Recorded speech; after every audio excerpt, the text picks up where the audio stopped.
No worries. Hey, everybody, it's the SideQuest, your favorite video game podcast. The SideQuest of the Union is taking place tonight. I'm Dolly Domofsky. Joining me is Aaron Scratty Bones Kelly. Hey. And one Sam Dixon makes his triumphant return. Yes, I'm here to talk about the wall I want to build between us and gamer ranks. They've been flooding into our borders. Gamer ranks has been flooding in our borders. That's fantastic. No, I'm just kidding. Love you, Jake. I will be on a panel with Jake and Tom actually at PAX East, so join us. Unfortunately, the other panel that we had planned with Sam got canceled, probably because Sam was on it. Womp womp, yeah. And Sam may actually not be able to go to PAX East this year, so who knows? Oh, geez. Hopefully you can. Otherwise, I'm in a room all by myself. I'm definitely not going. I'm not on any panels. You don't have a passport either, so nope. That's neither here nor there. We're gonna talk about video games, and there's lots of cool stuff to chat about. I got a story. You guys, do you want to start with a story? Do you want to go into news, or do you want to go into gaming? Well, it's sort of related. Okay, go ahead. So it's sort of related to gaming. So I finished the latest review I was playing, and then I went and put another probably 30 hours into that game just to finish it and see the credits. So that game's done. And so I was sitting there the night I finished it, just kind of twiddling my thumbs, and all of a sudden I got really hungry for Smash Brothers, and I was like, all right, I gotta figure this out. How do I get some money? So I'm looking around at everything I own. I have a Cintiq that I don't use. Really? Because so I've got this weird issue with it where I'm pretty sure it's a driver issue. Okay. And so the calibration alignment is like an inch or more off from where the pen is on the screen. Oh, wow. And I Googled it a little bit, and that's why I think it's a driver issue. And apparently it's fixable, but I'm not an artist.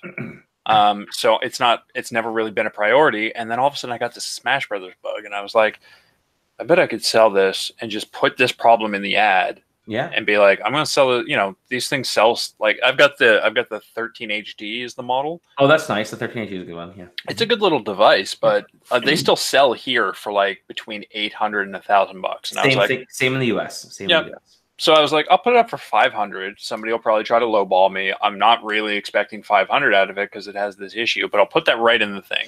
Has this issue. If you think you can fix it, come take it off my hands, and I'll get myself a Switch. So I was like, this is a foolproof idea.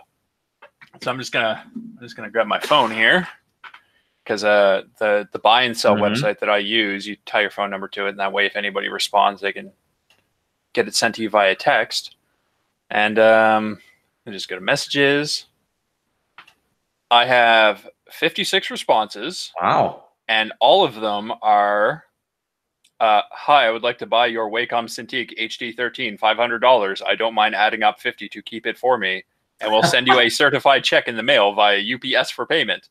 The buy and sell I use is a local cash-only in-person buy and sell.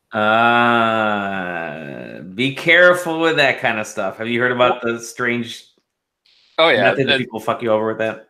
Well, it's just all of them. And so, like, up until this year, I didn't have a bank account. Okay. So that's the excuse I'm still using. So I got this one dude who I've been talking to for just back and forth for 3 days now.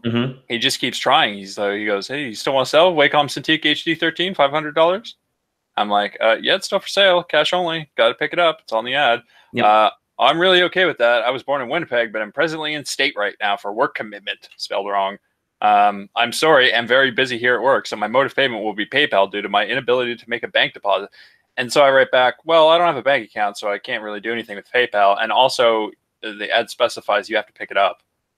So if you're in state right now, not the states, state, it's just that 56. And they're all similar. They're all that. They're all like, I would like to pay you via certified check via UPS. It's like, no. That I remember they were getting those with like like crazy shit. Like you'd find that stuff all the time. I had it on eBay, I think, a couple times. Or someone would say, "I'll buy this for, I'll throw it an extra $50 just to hold for you to reserve it, and then that check bounces." Yeah, exactly. So, and I mean, PayPal's the same thing where because the seller doesn't have any protections on PayPal, so somebody will pay for something and transfer the money, and then just like contest the payment and get their money back after you've already sent the thing, and then you're just out of that item and have no money. So it's like nah. Yeah, we're cash only. We're selling our home, and I'm looking at all the crap that I have in my office here, and I've already been selling a few things. One person wanted to. I've been selling like game cartridges, like a lot of game discs and stuff. Game cartridges. Good lord, what is this? 1980. I've been selling games and just old paraphernalia and stuff, little by little here and there. And why are you moving, Dally? We're getting a new house. Actually, it's all bigger. It is bigger. We got a space for you, Aaron. It's totally Totally I can live and work there illegally. I can actually. You would be my live-in manservant. I kind of like that. My wife would like it. You're taller than I am. That was horrible. I shouldn't have said any of that stuff. Please delete crosses off the internet. No, I can actually get an office now, which I'm actually kind of excited about. So my current office is a bedroom that I convert. I never put a bed in here, and I'm like, I could use it as an office, but we lose a bedroom. So are you gonna soundproof it? Or are you gonna like fully? I don't know if I'm gonna. Yeah, I don't think I'm gonna soundproof it because I'll probably still use it as sort of an office type of thing. But I may bring like extra panels in and put them in a closet somewhere. So I might just build like freestanding panels and see if I could do that, because I've been researching some ways to hang panels off of. I was thinking of I'm pointing to the sky, but I'm like thinking of putting like certain types of clips into the edges here, so I can have either hang panels or potentially have like sliding panels, which could be kind of an interesting idea. All of these things are. Hey, by the way, Sam, thanks for retweeting that. One follower may actually see that. And that was me, by the way. No, that was a dickish of me. Anyway, so I've been trying to sell stuff, and like I specifically say must be local to my area, and I'll have people from like Alabama saying that exact same thing. Where, hey, if you ship it to me, I'll send you a check, or I'll send you a money order or certified. I'm like, no, this is local. I'm in like Facebook local marketplace. Yep. Yeah, that's exactly this website that I'm using is like local, like. But yeah, that whole story is just about I'm hungry for Smash. And you haven't sold the Cintiq yet, have you? What? You haven't sold the Cintiq yet. You're still waiting to. No, it's just still sitting there. I haven't had any actual offers on it yet. There you guys go. If you want a Cintiq, talk to Aaron. potentially irreparably broken, calibrated Cintiq. I've had that happen to the Cintiq at my office, and a lot of that is actually the order that I start up my computer. I have to make my Cintiq my main screen, and I have to basically start it with my laptop closed or the other screen unplugged in order to get it to calibrate correctly. It's just a weird bug that Windows has. I don't know what Windows 7 and Windows 10 both have that same bug for Cintiqs, and it's never been repaired. So I think it has something to do with the like ink live surface or whatever that Windows 10 and stuff. Because I had about a week of I switched. I have a Wacom graphics tablet to use as like a mouse replacement. And the first week went right. Yeah. Oh yeah. I love using this thing.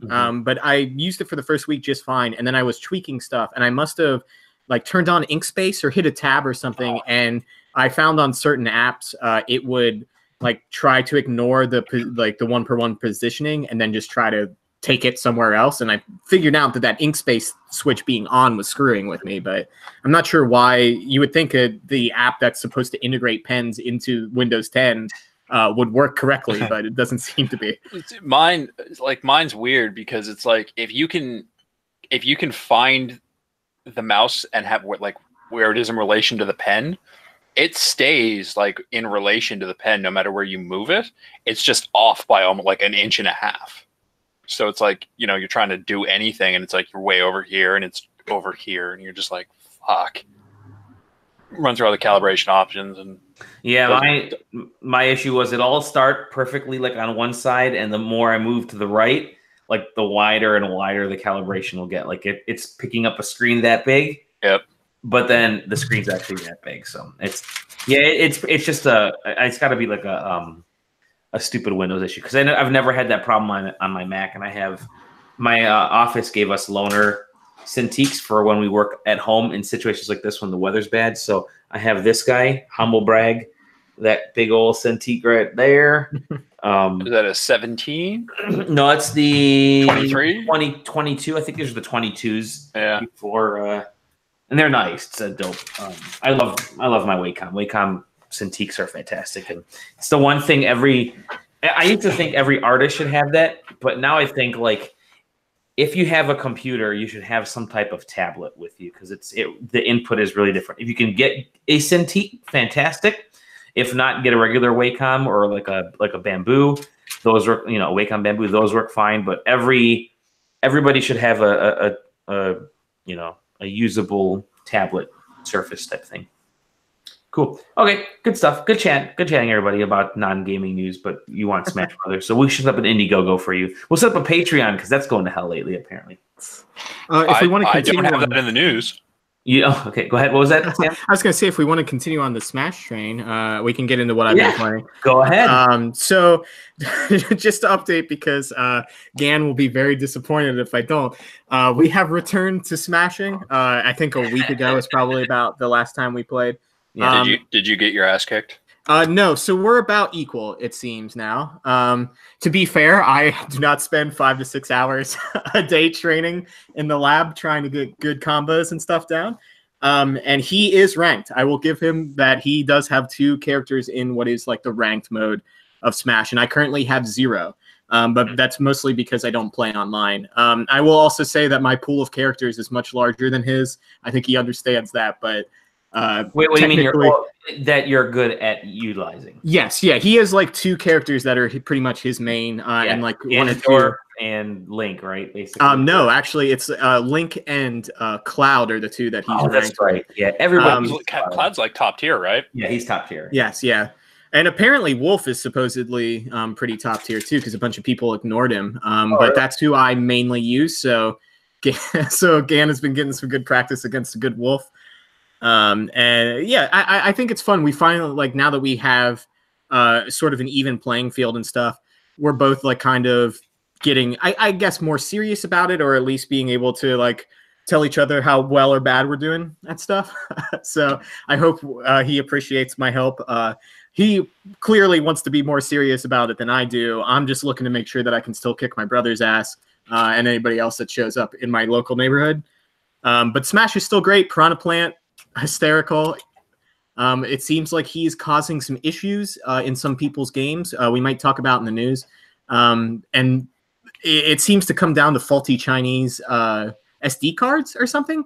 Nintendo tried to replicate the issue on their end. I guess if you take Piranha Plant into Century Smash, it's crashing the game, corrupting saves. Nintendo couldn't replicate the issue, but it seems that the internet has sort of sleuthed that the majority of these people complaining of the issues are using the same type of Samsung SD card. But some of them have noticed that maybe their Samsung SD cards are not actually legitimate versions of that SD card. So the fault might lie in those SD cards rather than the game itself. And my question is, if a bunch of these people bought these SD cards, did they all get them from the same place? Which makes me wonder if Deals Man Wario64 may have accidentally implicated a huge mass spread file corruption. It's all Wario's fault. That's my conspiracy theory. Non-conspiracy theory is there must have been some deal site, and I'm not blaming it on Wario because there's plenty of video game deals, Twitter accounts, and different websites. But it seems like. Yeah, it seems like maybe one of them tweeted a link and a bunch of people got onto it and have encountered these bad SD cards. Hopefully, either Nintendo can replicate the issue, or if it is in fact faulty SD cards, something like this doesn't happen in the future. But it's one of those things where it seems weird that Nintendo's sort of getting flack for it, and they're getting flack for saying they can't replicate the issue when maybe they can't unless they have this specific SD card that's causing issues. So I have a question. Sure. Piranha Plant. If I buy Smash in a month, do I just not get Piranha Plant? You can buy him as a normal character, I believe, on the 13th. But if you bought the game and registered it before the beginning of February, you got him for free, Plant for free. So I theoretically would have access to it. Like, I'm not locked out of Piranha Plant. I just got to pay money. Yeah, correct. I believe it's like $6 or something for the standalone character. I could be wrong on that. I don't remember what the pricing is, but the Piranha Plant is not part of the season pass, so it is a separate purchase from that. That seems really expensive for a character. I mean, I don't know what the value proposition is there, but isn't the game only like $60 and it comes with like 80 characters or something? So I have to spend 1/10 of the price of the game on a single character? Yeah, I'm not sure. And then a season pass? Yeah, I'm not sure about the pricing for the character. The season pass, though, you don't just buy a character. You get the character, a stage, music for it, and there was something else that was on that list that's like guaranteed, maybe some Mii outfits or something. So it's not just the character. You're getting more of that. And the season pass, I think it equals out to be like there's 5 characters and it's like $25 or something.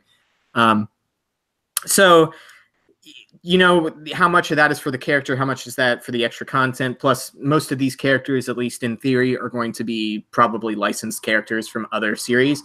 I mean, Atlas and Nintendo probably have good relationships, and it's probably not as expensive maybe for them to license these characters as it would be for somebody else. But I've got to think that some of that fee goes back into paying for these deals that they're going to have to make for these characters.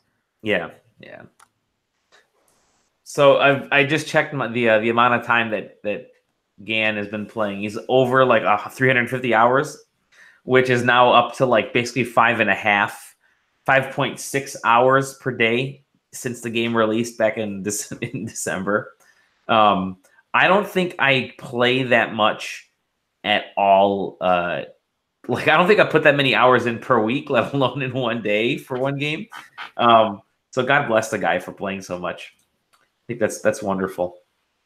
He may single-handedly have the most hours in Smash Brothers in this time. That's a lot of hours. Yeah, it's a lot of hours. It's a lot of hours. I noticed that people were, I guess there was a thing out there last week that people were actually listing the Piranha Plant DLC online, the codes out there on like eBay and stuff, trying to get some cash for it for the folks that missed out on registering before Nintendo announced that they were going to just sell the character. Get that FOMO dollars. Yeah, I think Nintendo, when they announced it, said they were going to offer the character, but with a lot of their messaging and stuff, unless you catch that one thing that specifically said it or somebody mentioned it in a post, like some of that stuff gets lost. Plus, people will try to turn a profit on pretty much anything. Right. Like, I know they had to, what was it, the first pack of Twitch skins for PUBG, like people were trying to sell those for like $200 a pop, and ended up like now if you get a skin from Twitch, it's directly like deposited into your account and stuff like that, so people can't go around and sell those. I bought a game. I got them Twitch boots and the Twitch bandana, and it was right around the time I stopped playing PUBG, and then I sat on them for a while, and then turned around and they were like selling for like $8 to $12 each on the Steam Marketplace. So I just sold all 3 and bought a game. It worked out pretty well. That's not a bad idea. I should have looked into that. So, Smash, how are you finding the online? Because I know that was a big point of contention with people, just the quality of the online. It's weird because I don't really play with randos that much. So the experience of grouping with people is actually pretty good. We were able to set up an arena and just, set our settings and be able to play matches back and forth. The only inconvenience is you have to like come out of the match to like move your piece over, and then you can switch your character or switch your suggested stage or whatever, and then come back into the arena. So that's kind of like, if you're just playing with 2 people, it would be nice to just go straight to character select and be able to launch into another match.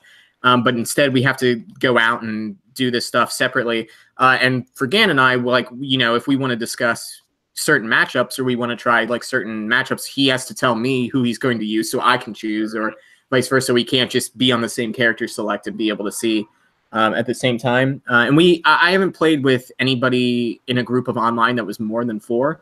So I can't say about like being able to rotate in and out of people, but I know there are settings like, you know, the bottom 1 switches or the bottom 2 switches that you can set depending on how many people you have playing. I haven't had any connection issues. We had a little bit of some stuttering, and I found out it was because my sister's Wi-Fi has 2 routers stacked on top of each other. So I fixed that, and then I had no issues playing when we were playing the other night. So I mean, I personally don't have any issues with the online stuff. And I would think that probably the more professional, like competitive people that are just playing each other online, probably, you know, are all using the Ethernet cables and all that type of stuff. So I don't think they're probably having too much of an issue, but it does suck that like I can't have like a party of 2 people on the couch here and be able to connect with a party of 2 somewhere else and be able to play. Sure. Like, that's kind of a bummer. But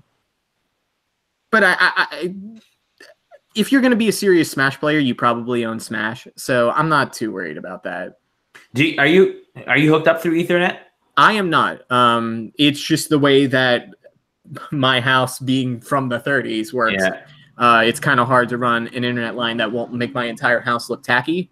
I kind of already have to run a line to this computer, and it looks bad. So I'm okay with Wi-Fi. There are certain times that it's definitely not a good idea to use Wi-Fi. If I'm using literally anything else in my house and trying to run Switch on Wi-Fi, not great. Even though my partner has no problem playing Splatoon 2 online while I'm doing whatever else. So maybe that's a Smash Brothers problem. But Mario Tennis suffers the same issue. And I think that's mostly just where I put the Switch next to my other electronics. So I've heard the Google has their like the home Wi-Fi system that's supposed to be pretty good because you can send the what do they call them? The little like the extra little receivers all over the place. So whatever. Yeah, I haven't played Smash in a month. I checked the time. Last time I was on it was at December 30th. Wow. I did not play it at all in January. So just because I've been tied up with other games and I've been trying to polish off a few things, which I'll get into in a second here. Anything else you've been playing besides Smash? Yeah, actually, I was sent a code for a game called, and let me make sure I know what the subtitle is. Away Journey to the Unexpected. It was going around the internet for a while. Away is a very anime comic book style looking game. It's a roguelike. And it's a kind of a short one. They actually, in fact, mentioned in the press email that they've made the game cheap because they didn't feel like there was a huge amount of content in the game. So they were hoping that people understood that through the price. And I can tell you, as somebody who has played through the entire game, that is a true fact. There is not much content, excuse me, in a way. In almost a way that feels like... oh, careful. Sorry. Yeah, choking. They hear me. They're trying to take me out. It feels like the game was designed in different parts and then brought all the parts together, and there's a lot of void in between. A lot of the systems are sort of half-baked. You need to collect friends to get stars that unlock different areas in a roguelike. So the way the game works is you're basically presented with different options of different environments you can go to, and meeting a certain amount of friends and having them team up with you is a way to gain different routes and gain different experiences.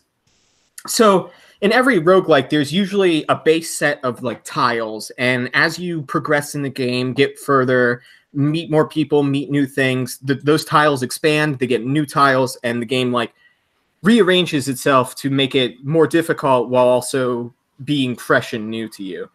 So Away took me about 4.5 hours to complete, and probably within 20 to 25 minutes of playing the game, you're likely going to see about 85% of the content.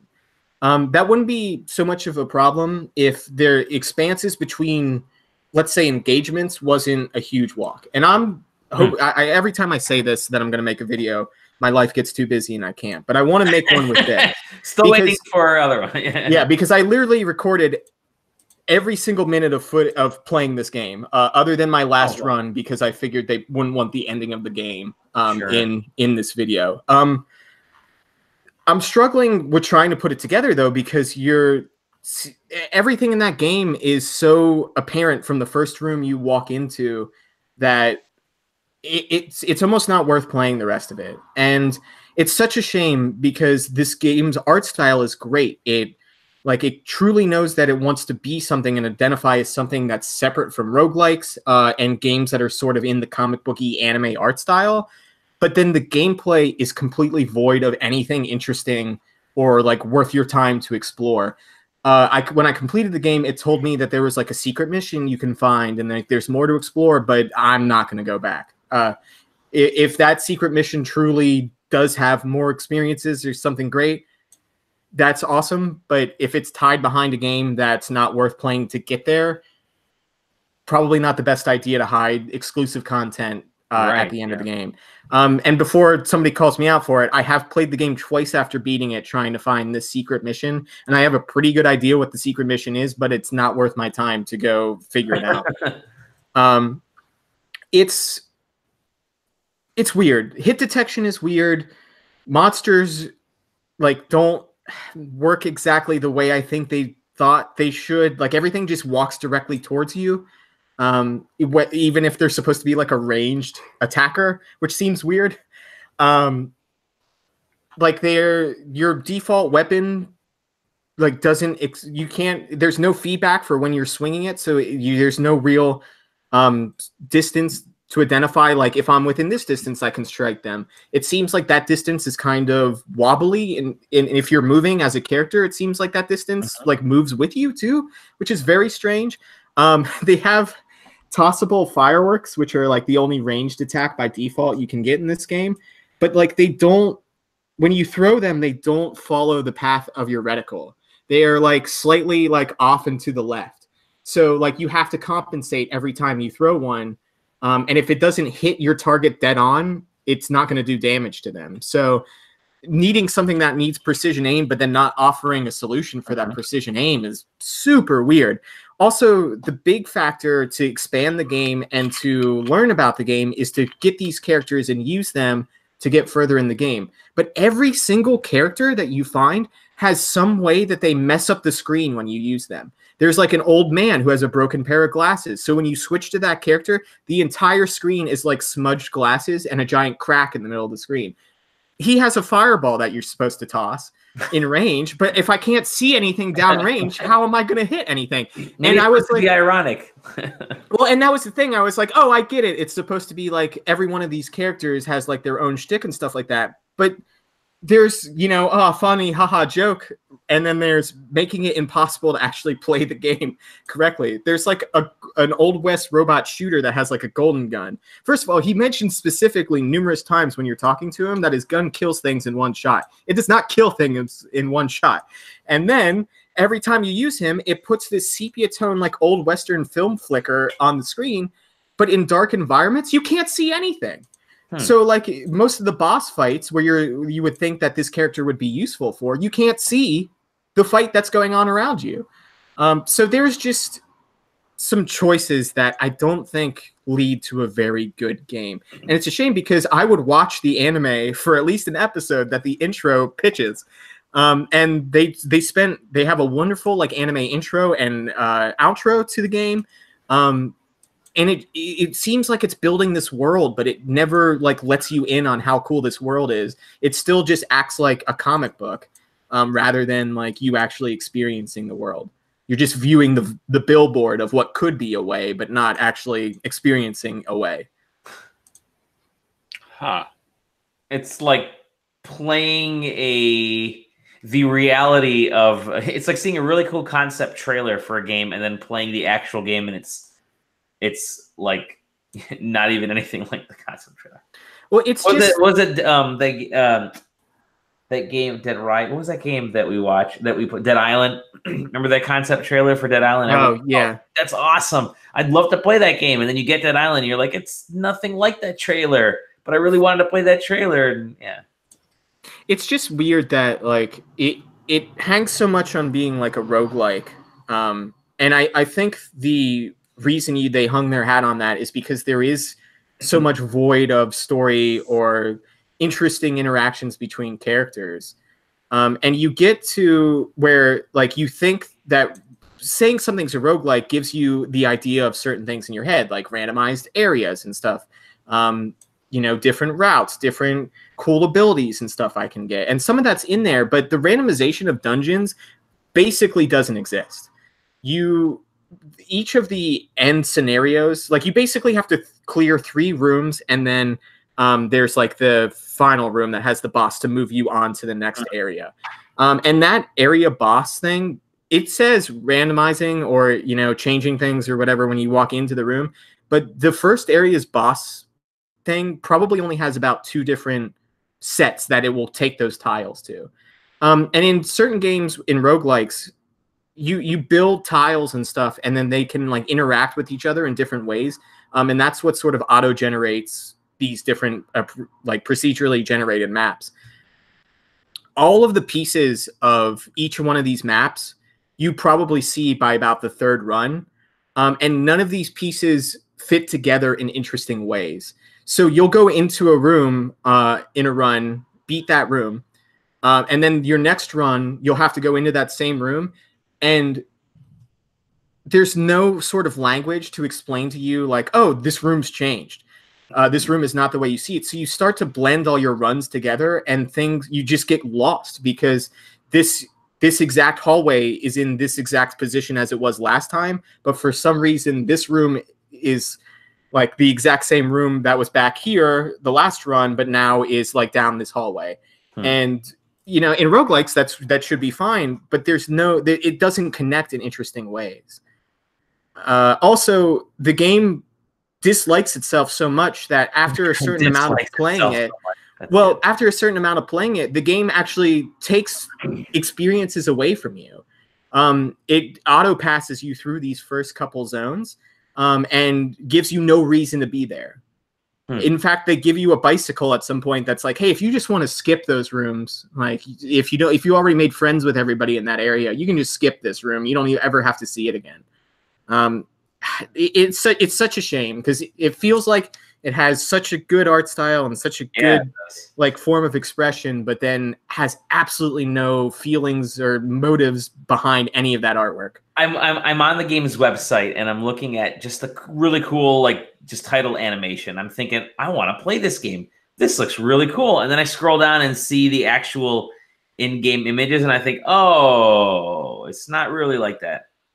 It's not even so much that like the in-game environments like look bad, because I sort of like understand that. I mean, I get the feel of it. Actually looks fairly interesting from in-game, you know, in environment design standpoint, but yeah, for like in doesn't seem to play like that. Yeah, in motion, the actual like visuals of all the characters kind of being like line drawings against sort of those like poor resolution textures. Yeah. Like it actually looks very good. And from moment to moment playing, like looks great. But you get running to these like huge expanses where there's like no enemies. There's like barely any foliage or anything on the ground. Yeah. It's basically like you're running through like an unloaded texture zone effectively.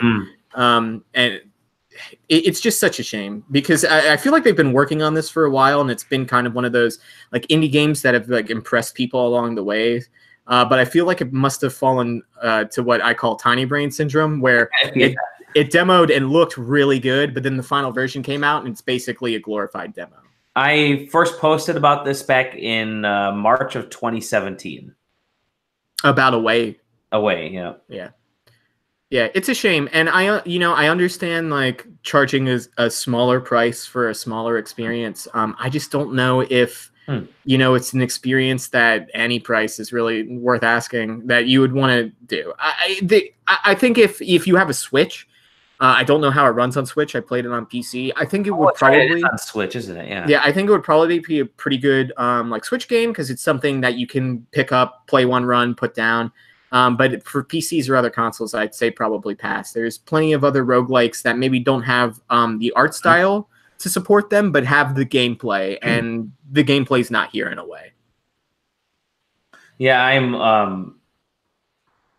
it looks cool. It's the kind of game that you want it to to look as good as the trailer, or to function as good as the trailer looks, but it just kind of sounds like it doesn't. Okay. Anything else you've been playing? I did play some Apex Legends. I don't know how much we want to talk about that. I know Tom was supposed to be here to talk about it with us.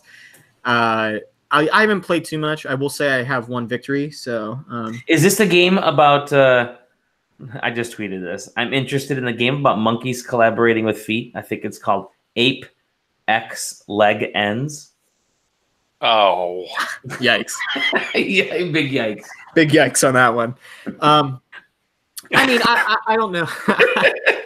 I don't know how deep we want to get into it. I've only played like maybe 10 matches total. Yeah, I haven't played it yet. It's Titanfall 2's world, right? Yeah. Some things are taken out. You don't have like double jumps. Titans. Yeah. Well, Titans. Yeah. Wall running is not there, even though you can kind of run up walls a little bit. It's been interesting seeing people find that out and like try to get up higher than they should.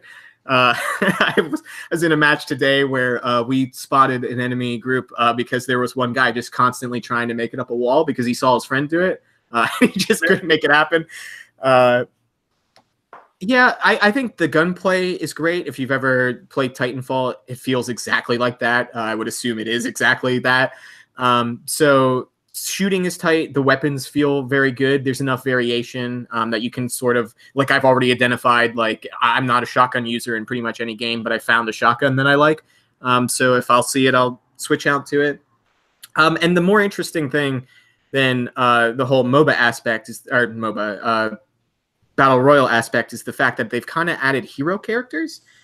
So each character gets a passive ability, an active ability. I don't know if they call them ultimates or specials, but like a much stronger ability. I'm trying to think if there's... I think that's just it for your thing. So I was playing as a girl that has like a Wraith Walk, so you can be stealth for like 10 seconds. There's like another girl that could set up a healing tripod well, actually it's a drone while you're hunkered down somewhere. And she also has the ability where if she goes to heal somebody, there's a shield that comes around. So it's like kind of smart to have that. And you can sort of build team comps like Overwatch. So you have a support character, you have a healer, you have an offensive. And it's really up to you and your team what sort of strategies you want to do. You can peel off from your team, but you win or lose as a team, so you might as well stick with everybody. It does have respawns, which has very comically led to most of the intense fights that I've been in so far.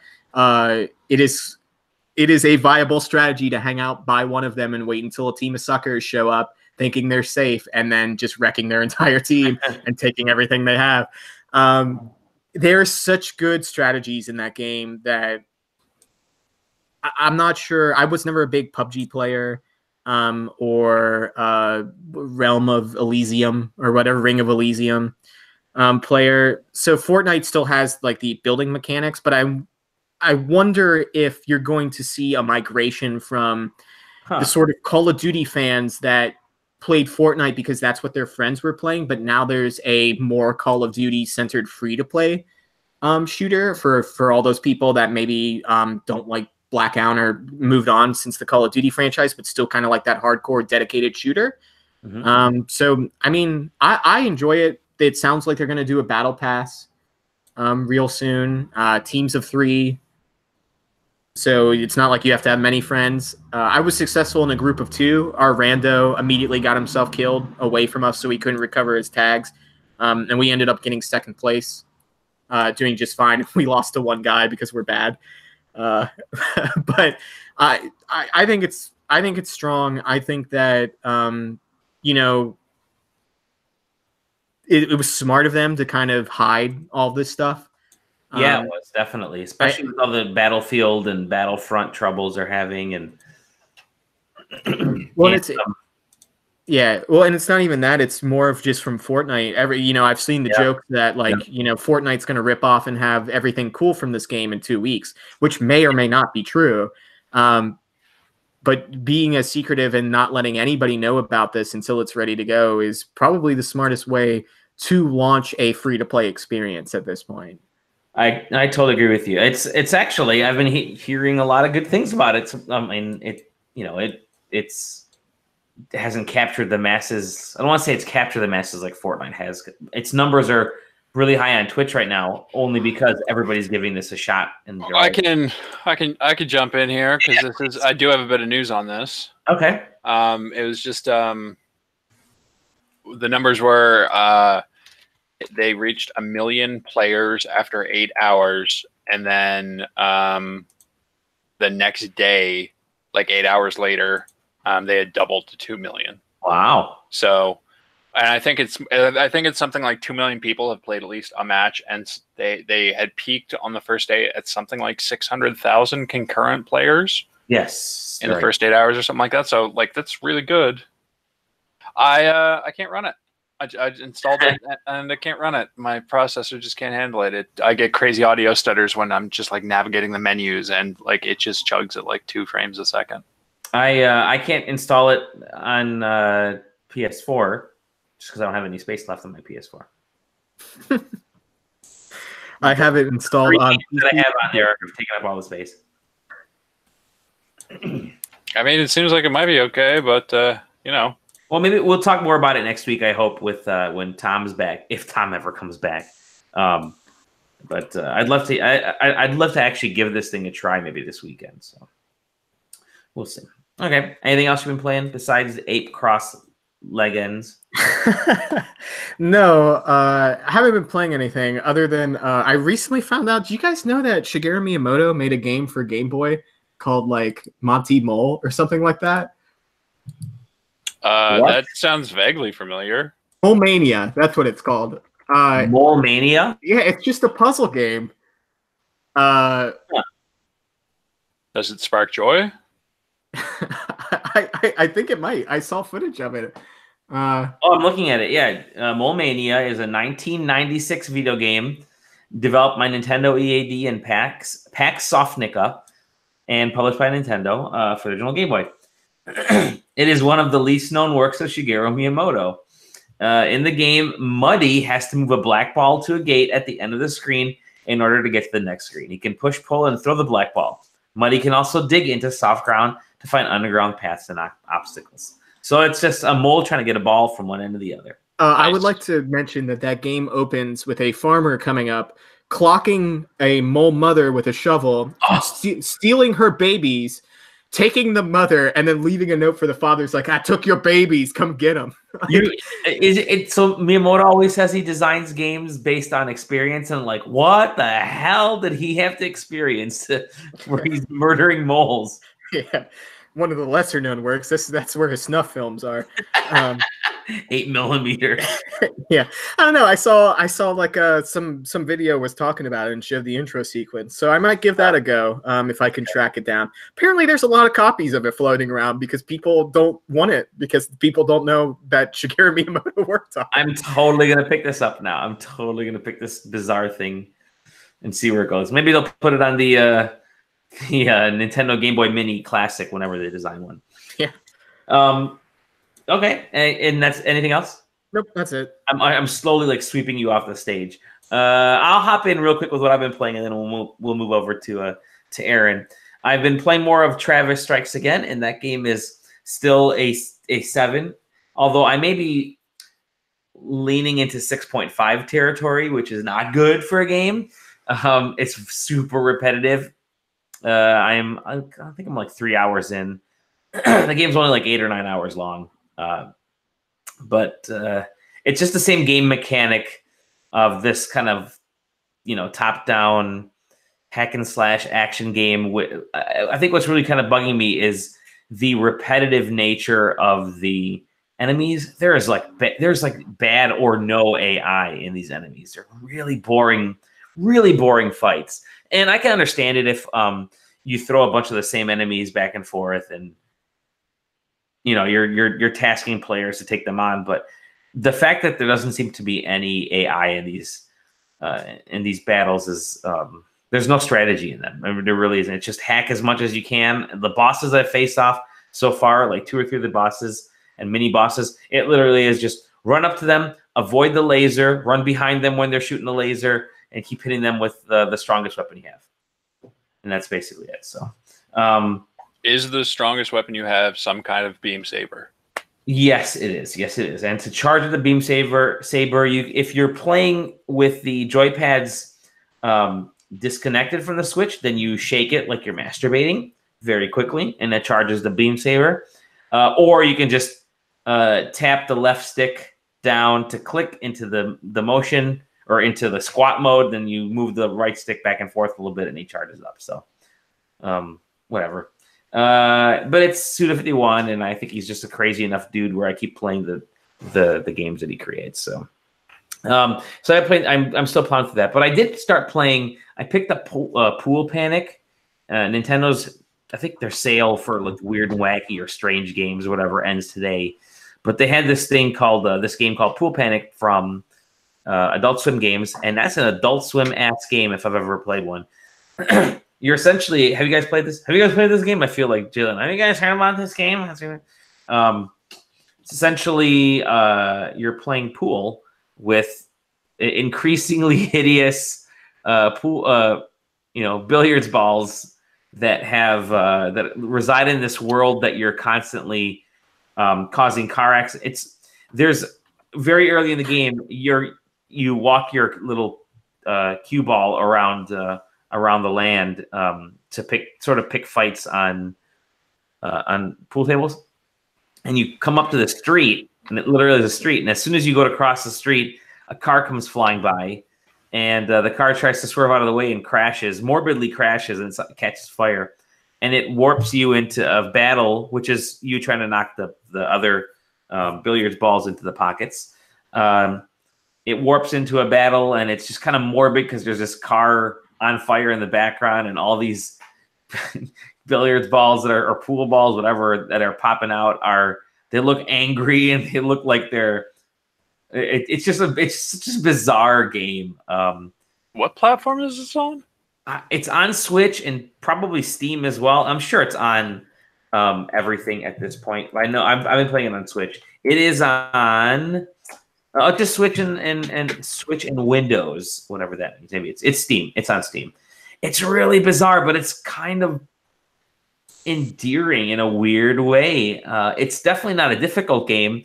You're given so many turns. Let me rephrase that. You can take as many turns as you want to knock the other pool balls into the pockets, but sometimes there'll be like big giant stones that fall in the pockets and block the way. Sometimes the pool balls will be terrified of you and they'll try to run away from you. Sometimes they'll kind of explode. Sometimes they'll actually, push back against you. So there's lots of interesting things that the pool balls do. They definitely have their own personalities, which makes it way more interesting than just a regular, billiards game. So I'm kind of digging it in a weird way. There's like the sadomasochistic side of me that likes the stuff that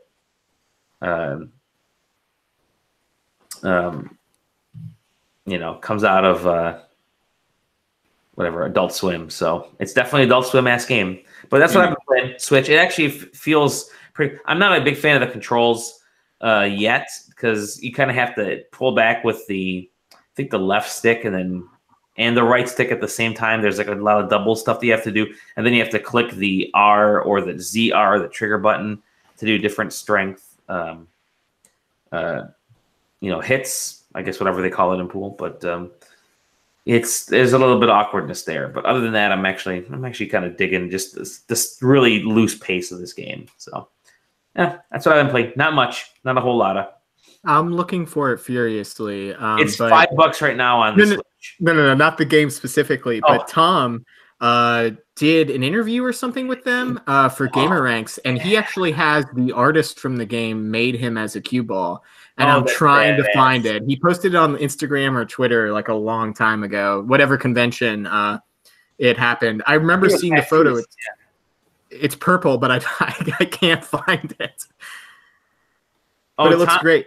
Yeah, Tom did the write-up for us on SideQuesting back in April at PAX East. Is it in that article then? I know he. I don't see the picture in there of him in it. No. Yeah, but I did a search for Tom Johnson Pool Panic, and it sure as hell showed up. Oh, did it? Yeah. I didn't think to search that. It's the very first reply is, or the very first result is his his article on a site, but whatever. This feels especially relevant. I looked it up on Steam. I'm just scrolling through the reviews, and here's one from a guy who played 1.5 hours, and his review is, "It's pretty baller." Dumb. Okay, that's all I got. What else? Aaron, what have you been playing, man? Not a lot. Good. I finished. Yeah, thanks. No, I finished my time with Porsche. Okay. I think I clocked something like 140 hours by the end of it. Oh wow. Yeah. I want it. Like I wrote that review, and then how you guys have the time for? I mean, like, kudos to you guys. I end up. This is like a weird thing. I'll get home, I'll take care of everything I got to worry about, and then I'll sit on the couch at like 9:30 or 10 o'clock, and I'll never get around. Like, I'll maybe put it in 35 to 40 minutes of a game before I fall asleep on the couch at like 12. I don't know. I'll usually turn something on and start watching something and get like totally ripped away from whatever game I was playing. Yeah, I've become a millennial in a way that I watch more people play games than I actually play games myself. Okay. I think. And it's simply because, like, I think it's, I have a Steam library with however many games all of us do, years and years of consoles, but for some reason, like, the idea of choosing one of them stresses me out. Yeah, so, me too. Unless like I have like a straight desire to play something specifically, like I pretty much will fuss around until a decision somehow gets made for me. Like if a friend's like, hey, let's go play Fortnite or let's play Overwatch or something, I'll be like, nah, okay, yeah, I can do that. But like if I'm given that much choice, like I better have had something in mind earlier that day or I'm completely screwed. Yeah, no, I find it very easy to dedicate that kind of time to a game if it's for something. So like I was writing a review for this game, and so I'm going to put every available moment I can into it. But like now that the review's done and I've rolled credits on it, like I'd pop it on and then I'm just kind of walking around, and then I was just not really doing anything. And I was like, fuck, I'm still kind of hungry for this style of game. Maybe I'll play some Stardew. And so I installed Stardew, and then I started up a new file, and I got to the first day and I planted the 9 seeds you start with or whatever. And then I was just kind of standing there and I was like, I don't want to play this anymore. And I turned it off, and like, I don't know. If I get into a game or if I have a reason to play a game, I don't really have an issue putting time into it. But given the free time, I don't really have many comfort games I'll go back to. Like that was RimWorld for a long time, but after 1,200 hours of that, not so much. Yeah, well, and like, so I'm playing Kingdom Hearts also now, and I'm maybe a little bit, I'm super early, so I really don't have much to say about it. But like that game makes me want to go back to it and play it. And maybe it's because it plays like a PlayStation 2 game, and you can sort of see like the light at the end of the tunnel. Like, oh, I know I'm going to have to do like 2 more things, and I'm going to beat the boss of this world, and then I can like pause it or whatever. But yeah, I definitely feel you on the, like, this game, I'm locked into this game. I must complete this game. It's the only thing. That's totally. Yeah. But then after that, if I'm just like, if I have decisions, I'm pretty much going to choose none. I actually prefer to review games because I know that I'm going to force myself to play them and force myself to focus on something. Because if I don't have a game to review, I just stare at my pile and it's daunting. And I'll pick something up and I'll start. Oh, maybe I'll play it, but then I'll like stop after a second and then don't get back. Like I'm still looking at my stupid Wii U pile, and I have not fucking finished Tokyo Mirage Sessions, and I'm waiting for that goddamn game to come out. I have Bayonetta 1 on the Wii U. I could totally play it, but I'm not going to.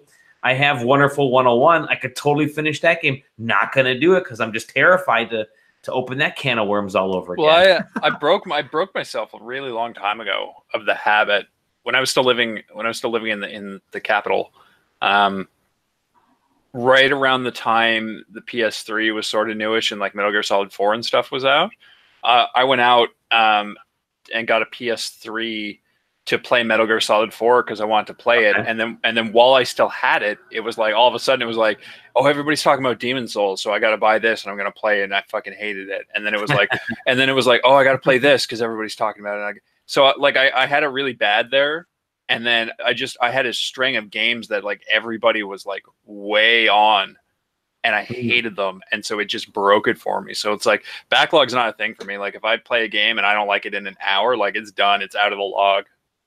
And like I've got no issue dropping a game if I just get bored of it. Like Red Dead, like I was going to see Red Dead through to the end, and I haven't turned it on in probably a month, 2 months. God of War, I played an hour. I fucking threw a piece of wood into a river and then fought some shit, and I was like, nah, I'm out. And I haven't turned that back on since. Yeah, I think being able to acknowledge that you've gotten enough out of the experience is kind of hard with games, especially if you grew up like the way most people did, where it's like, you got this game, this is the only game you get for 6 months, like you better have fun with it. So like there's this desire to like, you know, if I buy something, I want to see it through to the end. And a while ago, I probably the same with you, Aaron. I just decided like that wasn't how things were going to go. If I'm not enjoying it, I'm going to put it down. I don't have to listen to the industry. Like I can be okay that that a lot of people like. Now I played the most recent Final Fantasy, but I could have been okay not ever touching that game and understanding that people love it, and I would hate every single moment of it. But that is totally okay. And that's why sometimes with reviews, I get a little sketchy on, am I crazy? Am I the only person that thinks this way? When I'm playing something that feels like it could be a very niche product, and maybe I'm just not the market for it, but I'm forcing myself to play it. So like, you know, is it worth it? Something like Away is a perfect example of a game where I turned it on and pretty much knew within the first hour that this wouldn't be something that I would continue playing if I wasn't interested in reviewing it about it or talking about it. And I continued to play it knowing that at the end, hopefully something comes of that. But if nothing's going to come of me sitting and struggling to play Final Fantasy 13, other than me being angry at everybody that likes the game, there's no point. Yeah. Yeah, I don't know. I sort of stopped caring.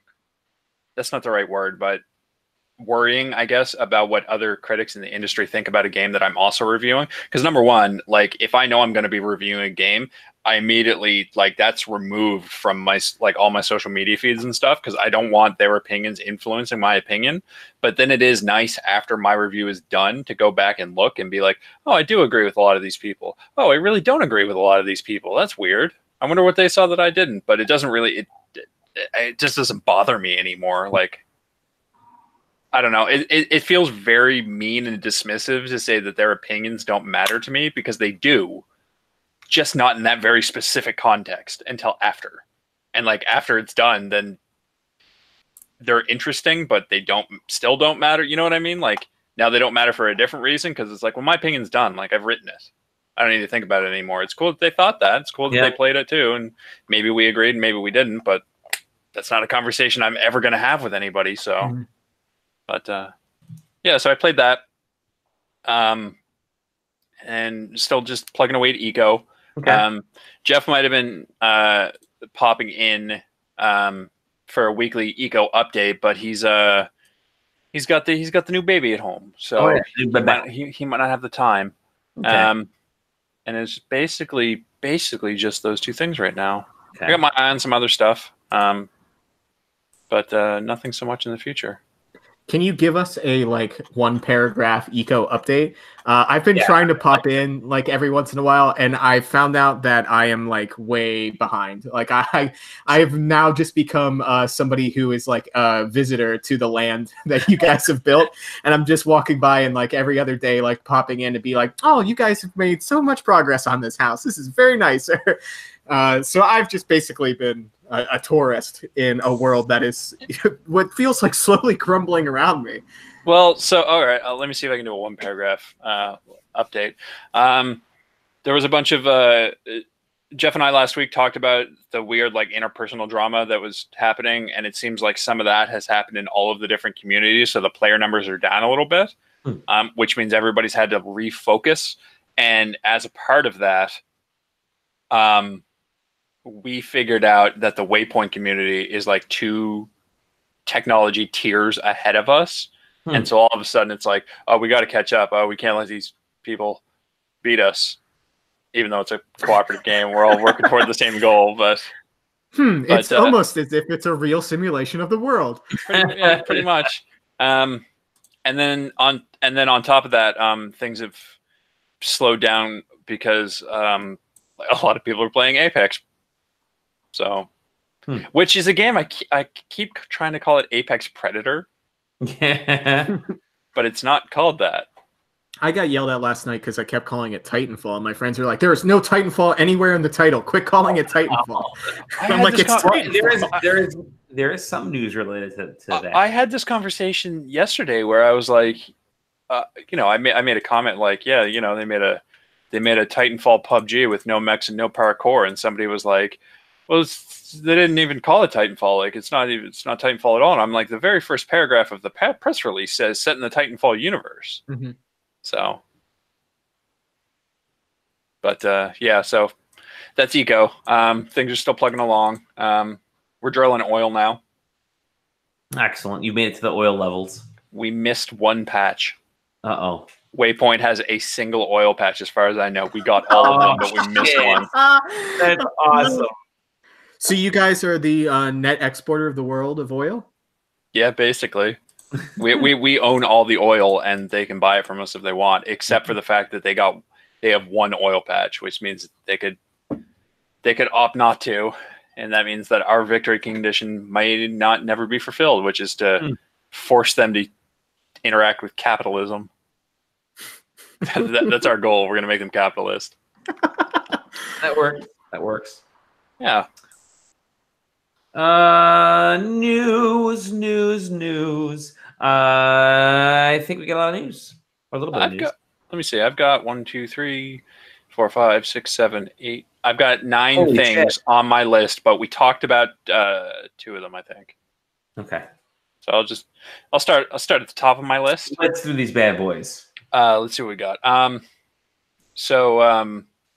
There's a quote that was going around from the CEO of Take-Two about the Epic Store, where people were taking it out of context to be like, oh, look, even fucking Take-Two hates the Epic Store. But in context, he's actually saying like, that's cool. The competition's good. Mm-hmm. And the reason this quote was taken out of context was because he was saying like, he'd been asked, I believe, whether or not they would start their own store, since that seems to be the thing to do. Yeah. And his quote was basically saying like, it doesn't make sense to make your own store because you want to be where the customers are, not force the customers to go where you want them to go. But he was saying that in relation to them, and then he went on to say like, yeah, the Epic Store is good, like that sort of competition is good. So there's a little bit of support for the Epic Store out there. Also about the Epic Store, Tim Sweeney tweeted that the Epic Store will have reviews, but they will be opt-in or opt-out for developers. So that's interesting. So developer can put their game on the store and then opt to have reviews or opt not to have reviews. And that came out in the wake of users review bombing the Metro games on Steam. Oh, that's right, because of the whole Metro thing. Because of the whole Metro thing, which is just a can of worms. We talked about that last week, I think. We talked about it a little bit, yeah. I don't think there's really been any other developments specifically there except for these review bomb things. And yeah, I don't know. I got asked about my opinion on review bombings by a friend who is not in the industry. They were like, you don't have a problem with it, right? And I was like, well, I think it's naive and immature. And they're like, what do you mean? And I'm like, well, I mean, it doesn't get anything done. Mm-hmm. I mean, look what happens. Metacritic has critic reviews and user reviews, and nobody gives a shit about user reviews. Mm-hmm. Steam has user reviews, and then as soon as they realize what review bombing was, they put a filter in it that says this game is under blah, blah, blah, suitably excessive low reviews, and so that warns people away from taking any of it at face value.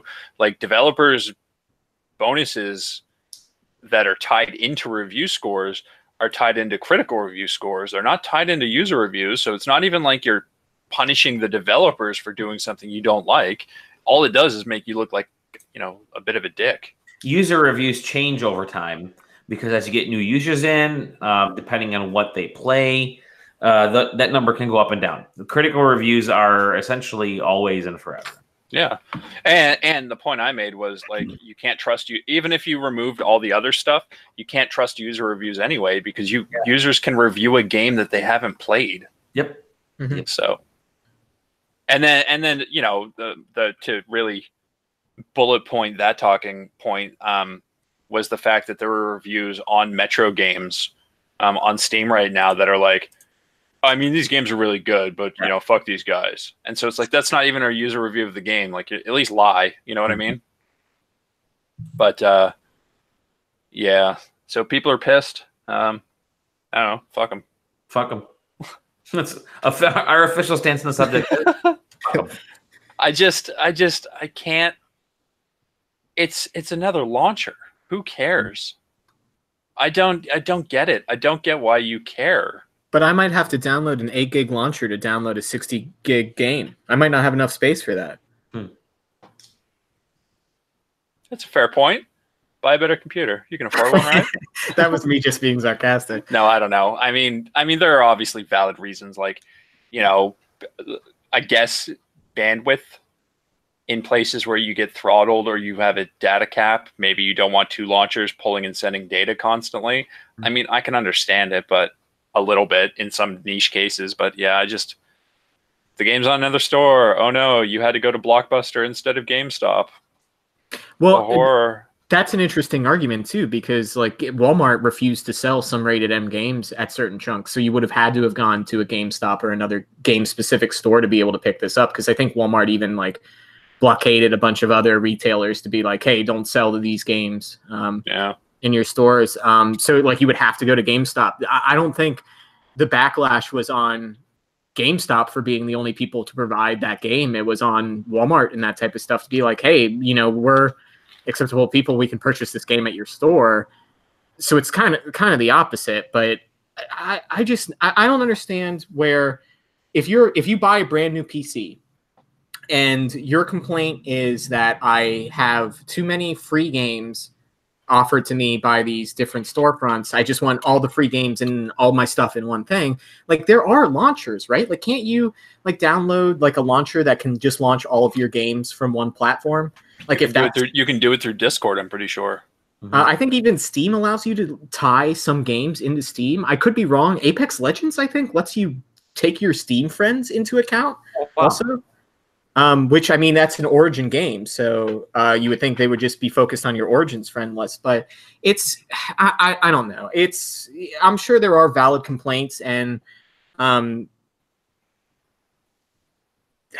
just don't know. Yeah, if your big problem is I don't want to download something else to download something else, then don't play it, I guess. Then don't do it. Go download something else that's free on the platform of your choice. I don't get upset because Xbox Live Gold gets free games every month. You know, I get my free PlayStation games and I can be happy. However, there are plenty of people that rage that like, oh, you gave us shitty games this month where Xbox got good games. All that type of stuff happens. So to be fair, the friend that I was talking about this with really hates the idea of exclusives. And has been against like console exclusives for as long as I've known them. So this seems like that to them. Like, fucking like console exclusives are on PC now. So I kind of get that they're pissed off about that because of that. Which, you know, fair enough. They're not wrong. I think exclusives suck. I dislike the idea that there can be games on a console and I would have to pay.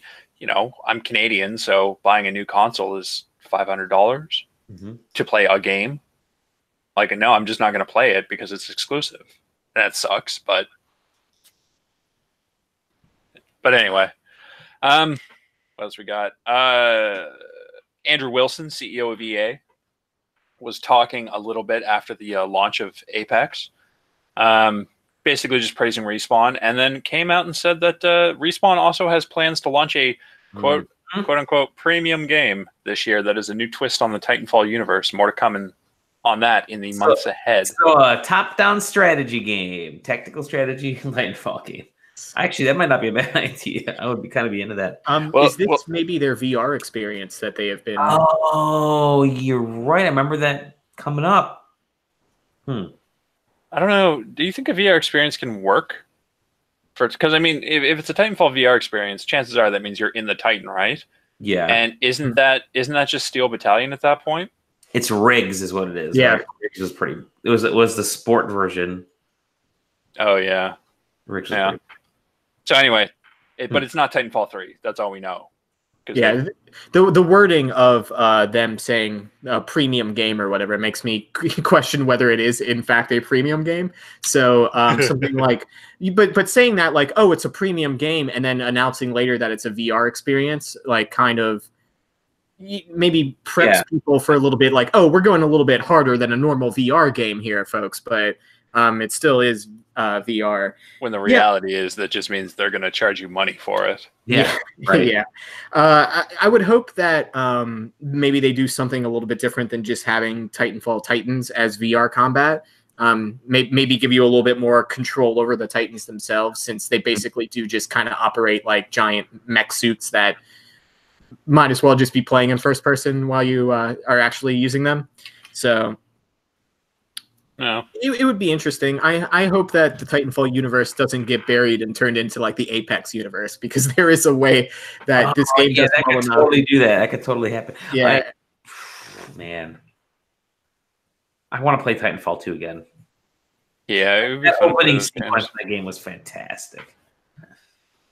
Speaking of premium experiences, that's a segue. Mm-hmm. GameStop Germany is offering Fallout 76 for free when you buy a used PlayStation 4 controller. Wow, controller! Oh man. God. Yeah, I just included this because I thought it was very funny. But yeah, they just got a lot of copies and they're trying to get rid of them, so they're just giving them away if you buy a used controller. It's funny that they get a lot. I'm checking GameStop right now. Buy a controller that's been thrown against the wall to play a game that will make you want to throw it against the wall. Oh god, that's crazy. That's the only Fallout 76 news I had. I just included it because I thought that was very funny. Something that's actually interesting, interesting in a very bad way. Pennsylvania. Yeah, boy. Yeah, Pennsylvania. Pennsylvania is trying to push a video game sin tax. Once again, drudging up the argument that video games cause school shootings. Hey, cool, Pennsylvania.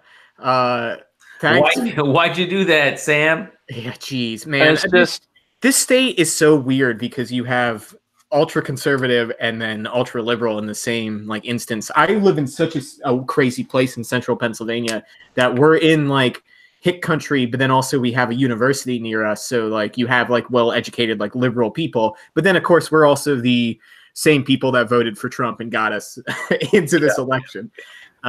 Thank you, Union County. But this doesn't shock me. It was only like 5 years ago that you were able to buy alcohol on Sundays. That's crazy. That's very similar to here. That's very similar to here. Pennsylvania has such weird laws, and apparently they tried to negotiate this tax back in October, and it got shot down. So chances are this doesn't go anywhere. I think cooler heads will prevail. Well, it's just funny to me because it is also, I guess, National Esports Month in Pennsylvania. Mm-hmm. So that's the thing.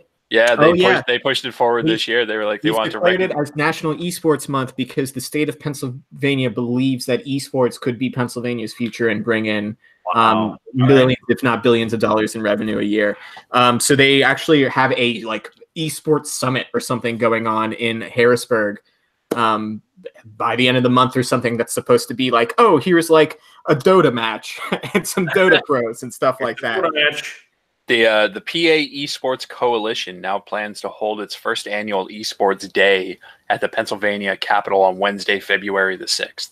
So yesterday. Today. The event seeks to raise awareness and highlight the benefits that esports can bring to the Commonwealth. There's no word on whether or not the politician who proposed this tax law will attend or not.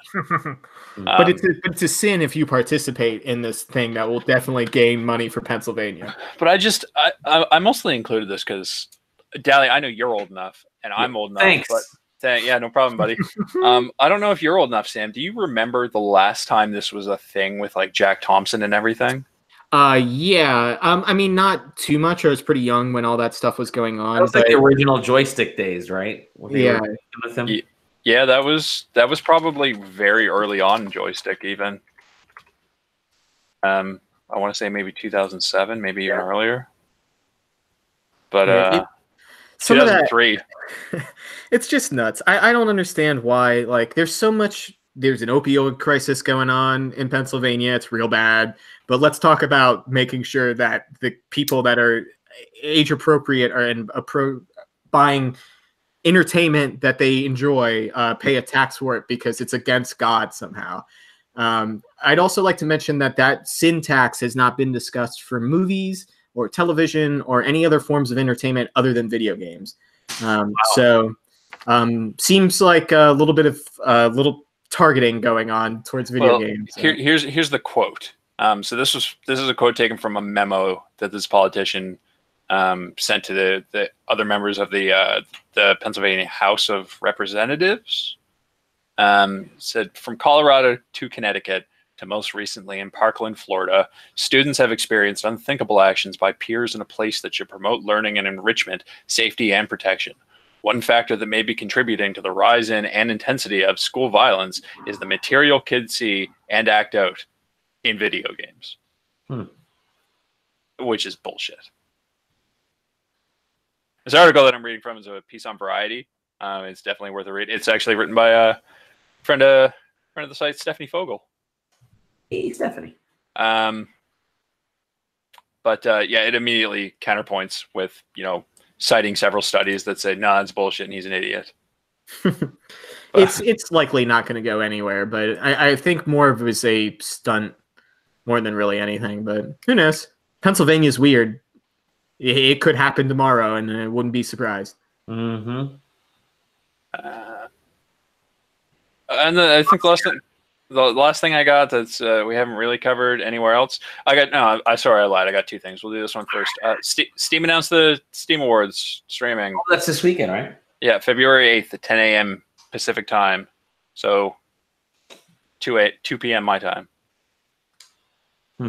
I will be at work, so I'll be able to watch them. I will be at work too. Will you be able to watch them? If I want to. Yeah, exactly. That's the thing. Like who's hosting? You know what I mean? Like, is this going to be like a PowerPoint presentation being streamed, and it'll just click through the slides? Is it just games on Steam too? It's just that awards in the last sale that everybody voted on to get cards. Oh, okay. Yeah, it's just those winners. Because I was going to say, it would be very interesting to see Steam do like a Game of the Year awards and ignore like anything Nintendo puts out or Fortnite or anything like that. Mm-hmm.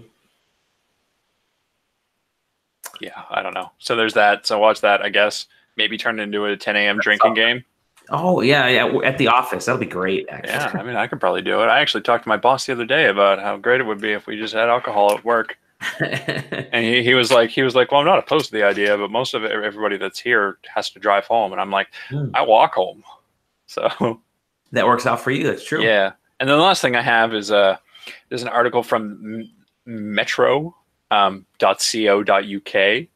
And it's Norman Reedus talks Hideo Kojima's crazy, complicated Death Stranding. Oh, boy. And I think I mentioned it. Was it in the Discord or was it Twitter earlier today where I said Kojima's one bad game away from becoming a cult leader? I think it was the Discord. It's just the way these people. So basically, he doesn't actually talk about the game at all. He just talks about like around the game because he still can't say anything about it. But there's no real details there. But it's like everybody who's involved with Kojima talks about Kojima like it's just like I read this and I was just like, this motherfucker could be in Scientology if it wasn't for Kojima. You're right. He might be. I don't know. He does seem like he has like such a charisma about him that like everybody that ever talks about him or has spent any time with him seems like they're best friends or they think they're Kojima's best friend. The like Jeff Keighley story of every time he talks about him like he's like his crush that he's had for years. Still pines for him.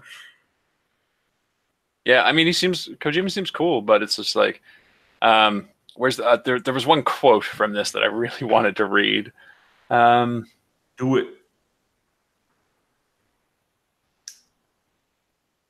or don't if you don't want to. While he's looking Here it is. Oh, okay. Here it is. That guy is such a genius, Hideo Kojima, Norman Reedus said. I'm like, oh, so they'll be playing me talking about Death Stranding. No, they are you. We will make them cry as you. I'm like, what are you talking about? It's a video game. Fantastic. Totally cult behavior. I think that's great. Oh God, the game industry never fails to impress. Here's the other one. Here's the other one. Sorry, that made me think like cult in my head. So this is quoting Guillermo del Toro. Yes. Yeah. I saw that video game director at the Video Game Music Awards walk down the steps, and they lit up underneath. It was not the Video Game Music Awards. It was the Keeleys. Yeah. Walked down the steps, and they lit up underneath his feet like Michael Jackson, and he goes, "I'm back." And the place is like, "Oh my God!" Like grown men in tears. I was like, who is this god? Whatever he wants to do, I'll do it. He's a genius. Oh geez. Yikes. Have you guys seen that Fire Festival documentary? No, I haven't saved. I have it ready to go. Have you watched it? Yeah, well, there's a part of it where the main, let's say, villain of the story asks a man if he would be willing to perform a sexual act on another man, and this guy was fully willing to do it. Oh, great. Kojima seems like the type of guy that's like, yo, could you do this for me? And every single one of his friends would be like, absolutely. Like, absolutely. Tell me where or when, and I will go and do it for you if you need it done. Like, he just seems like he has that power over people. He makes good games, but yikes. The only person that has power over Hideo Kojima is Norman Reedus. I think the only person. Or God himself, maybe. Kojima seems to have like the crush on Norman Reedus. But yeah, I don't know. Death Stranding, I want to play it. Yeah, is it going to come out for PS4 or PS5? What do you think? I think it's got to be PS4. I bet it comes out on both, but I think it's PS4, and then it'll be late enough that it'll also come out on PS5. It's such a weird thing right now because I have to imagine that Sony's going to show something this year for PS5, right? I mean, it you kind of have to at this point because they're not going to be at E3. They skipped out on their own. They canceled their own PSX thing. So I'm curious what they're going to do, what they're going to show. I wouldn't be surprised if it's something earlier rather than later, but something that won't come out until next year. And so it's like I don't know. They have the ability to have a really good year. I could see them dropping Death Stranding and you know what I see happening? Last of Us. What? I bet that they do like some sort of press conference where they talk about the PS5 and maybe show off like the specs of the PS5. And then they say, and it's coming out, 2022 or something like that. And everybody's like, oh God. And then they go, oh, by the way, here's Death Stranding. And everybody's like, oh my God. And then they forever associate feeling awesome about Death Stranding with news about the PS5. Yeah. I can see that. Well, it's weird because in the industry right now, Nintendo just seems to be doing whatever they want to do, whenever they want to do it. Microsoft has kind of like put their cards on the table and said, we are announcing multiple Xboxes at the next E3. And they also, I'm not sure we brought it up in news. Microsoft, Microsoft changed their Microsoft Game Studios to now just being Xbox Games Studios. Which I noted in the article about that. I think it's actually a fairly significant thing because it's pushing them away from being tied to Xbox as a console and more like Xbox as a brand, like Minecraft as a brand. Mm-hmm. Well, and their point was it also kind of separates them out from the rest of their like entertainment properties, where Halo is this much bigger thing now, where saying like everything in Microsoft Studios deserved that same type of treatment maybe wasn't accurate. So changing that stuff makes sense. Yeah. I mean, they also had the news. It's one thing I think you missed, Aaron, or maybe you just didn't catch it, was that Microsoft is having at GDC, they're doing their session on getting Xbox Live on iOS, or connecting Xbox Live to iOS, Switch, and Mac and other and mobile platforms. So it looks like we're going to be getting you can already get Minecraft, like Xbox achievements in Minecraft on Switch, but they're fully pushing now to have essentially like a baby version of Xbox Live running on the Switch, right down to having groups and chat rooms and stuff like that and communities on the Switch. Well, and Switch is now going to allow third-party online communications through the service that provided. I can't think of their name right now, but it's called Vivox. Yeah, they provided the in-game chat for Fortnite on the Switch currently. So you'll be able to just plug a headset right in, as opposed to running that silly mobile app that Nintendo requires you to run alongside. Yeah, so it's gonna be real interesting to see the Switch sort of become this weird Xbox Mini in a weird way when you think about it, right? Especially if Xbox gets the Game Pass on Switch, which I could actually see them kind of do a streaming game service and put it on Switch because they mentioned it. That would be pretty awesome. I mean, it's interesting because everybody who's let's say Fortnite age, looks at something like this and they're like, I can't believe that Xbox is, focusing so hard on like PCs and stuff like that. Like, what's up with that? But I mean, Microsoft was a PC developer before they came out with the first Xbox. Like, this is just, them going home basically. Yeah, totally is. They were a software developer. They wanted when they first started putting Windows products like Word and PowerPoint on Mac and on Linux and stuff and on iOS, people were freaked out, but then they realized that's the direction they've always been going. So why not do that with your gaming stuff? Yeah, you can still have a dedicated piece of hardware, like Microsoft makes the Surface and the Surface Pro, and that's great, and it runs Microsoft stuff, I guess. I kind of really want a Surface Pro. I want that one, the Surface Studio, which is like the sketching thing. It's like the Cintiq to the max. But why not do the same thing with their gaming? Put their gaming stuff.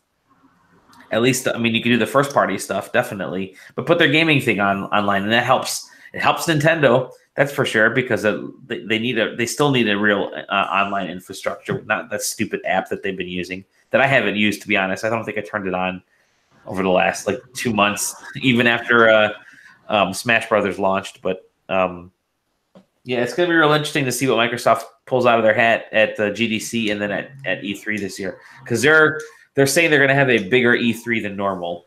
So I'm really interested to see what that means. I see them showcasing their next console at E3 this year, to be honest. I could believe that. I could absolutely see that. Because they don't have any other games really in the pipeline, do they? Another Forza game? No, it's Forza Crackdown.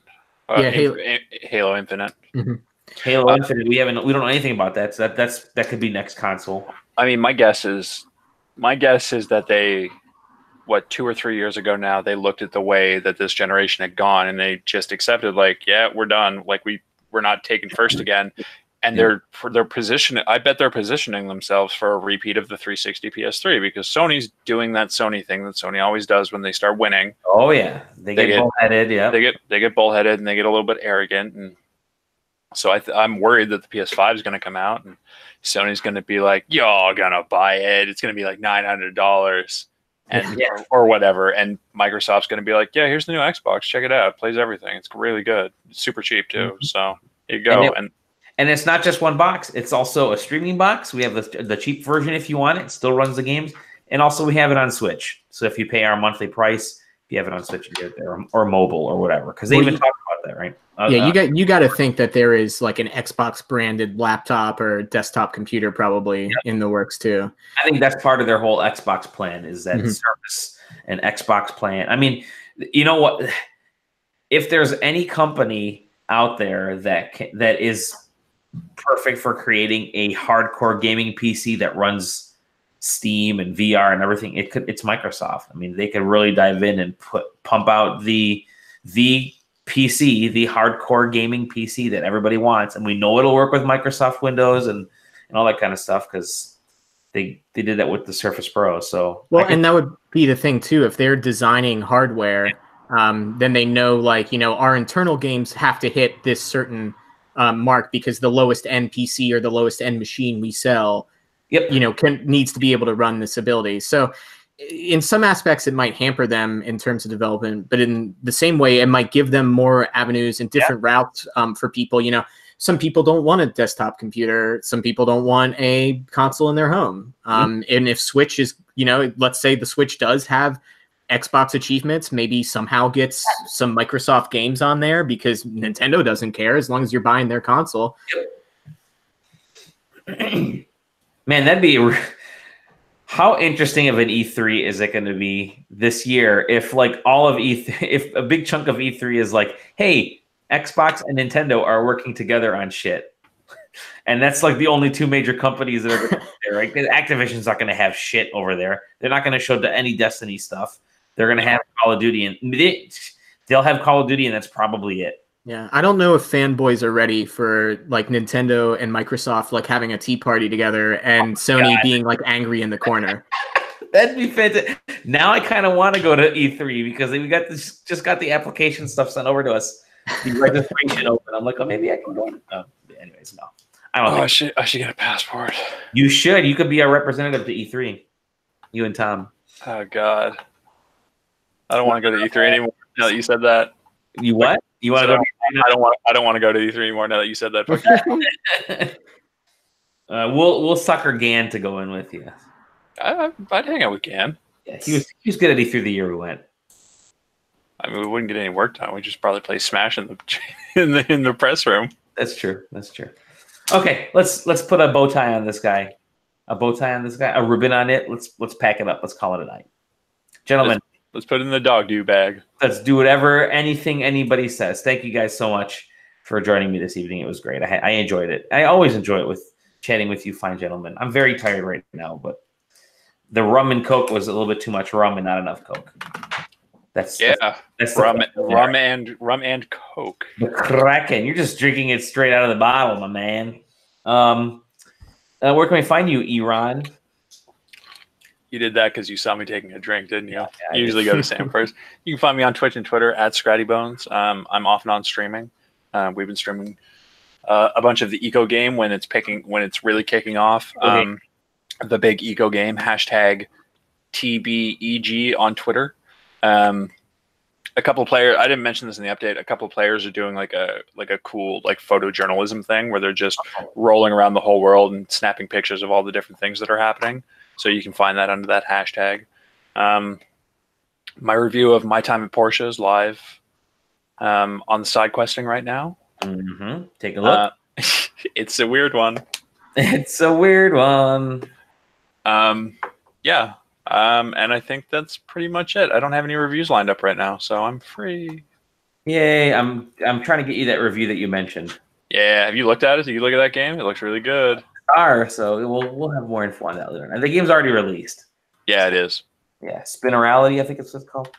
Spinormality, maybe. Spinorality. What is it? Spinorality. Whatever it is. Yeah. Cyberpunk, but you play as the bad guys. Where can we find you, Sam? I'm at SamDI79 at Twitter. I still never tweet. And was that on tape? Did you blast me about that retweet before we started? Totally did. Yikes. I don't tweet much. Today's lesson, though, for you is to go follow Punxsutawney Phil, who is the legendary groundhog of Pennsylvania, who predicts whether there's going to be spring or not. He does have a Twitter account. I cannot talk about its credit, but he did have a live feed of him not seeing his shadow because apparently no one's told him what his shadow is. He doesn't know what a shadow is, correct? It's a hedgehog. That is a ground. Yeah. That is the most famous groundhog in Pennsylvania. You take that dirty comment back. No, shadow is a hedgehog. Oh, that's true. Yeah, there you go. Yeah. I will say that there's a lottery ticket system here in Pennsylvania. I forget what it's called, but all their commercials is about like Punxsutawney Phil's brother or something, who is like the second most famous groundhog in Pennsylvania, and he just loves to gamble. Ever since childhood, I've been like, I'll have to find an ad and send it to you guys. They call him Poker Tony, the groundhog. Hold on. Let me wrap up the rest of the show, and I'll come up with his name. You can find me at Dolly Domofsky on various things. You can find us at SideQuesting on the Twitters. SideQuesting.com. It's a website. SideQuesting TV on like Twitch and YouTube and stuff like that. Oh, go ahead. What? I'm sorry, Gus. Gus, it was his name, billed as the second most famous groundhog in Pennsylvania, as a nod to Punxsutawney Phil. His tagline is "Keep on scratching." Keep on scratching. Nice. Does he play the scratch-off games? Is that why? Yeah, it must be for a scratch-off game. Gus, the gambling groundhog. They've been using him as a character since 2004. So since 14, I've been interested in gambling or scratching things off. They make those tickets smell so good. Like he requires 5 puppeteers to operate. That thing looks horrible in those ads. There's a what? I did a search for Gus the gambling groundhog, and it's the first article that comes up it's called Gus is Scary, and it's from a website called that'schurch.com. Gus is scary, man. I'm about to send you an ad of what I assume to be his birthday. This one's CGI, so I hope it didn't take 12 people to puppeteer him. Oh my god, this is freaking hilarious. The Pennsylvania Lottery has brought back Gus the Groundhog. The lottery's much maligned and loved Spokeshog. Oh god, we're still using Spokeshog from now on. Gus made his return to TV airwaves yesterday. Also returning yesterday, the Snowfall Christmas ad. Beautiful. Oh god. Keep on scratching, friends. All right, we'll see you guys. Bye. We love you. Keep on scratching.